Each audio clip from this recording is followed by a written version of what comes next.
என்னது ஒரே முட்டையை வச்சு 4 ஆஃப் ஆயில் போட முடியுமா? வாங்க எப்படின்னு பார்த்துடலாம். அதுக்கு இந்த முட்டையை வந்து ஃப்ரீசரில் வந்து எடுத்து வச்சிருங்க. 5 hours எடுத்து வைங்க. இப்போ வாங்க நம்ம ஃப்ரீசருக்குள்ளே வச்சிடலாம். ஃப்ரீசர் கொஞ்சம் வாங்க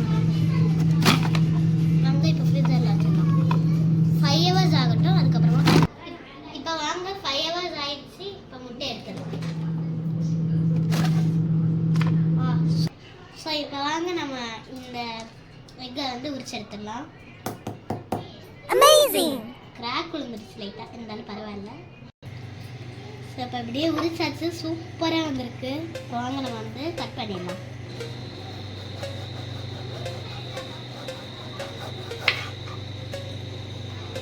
நானே கட் பண்ணுறேன்.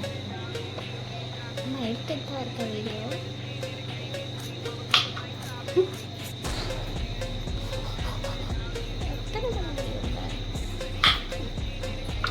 வாங்க நம்ம ஆயில் ஊற்றிட்டு எக் வச்சிடலாம்.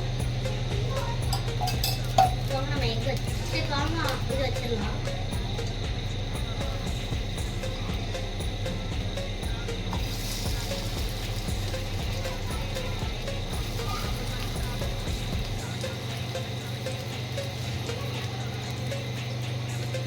சூப்பரா வந்துட்டு இருக்கு.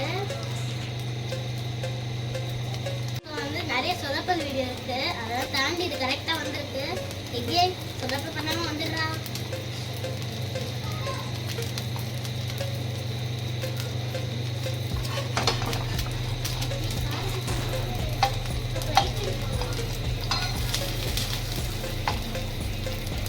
பார்த்தீங்கன்னா இப்போ வந்துருச்சு சூப்பரா. சொதப்பலா தான் வரும்னு நினைச்சேன், ஆனா சூப்பரா வந்துருச்சு.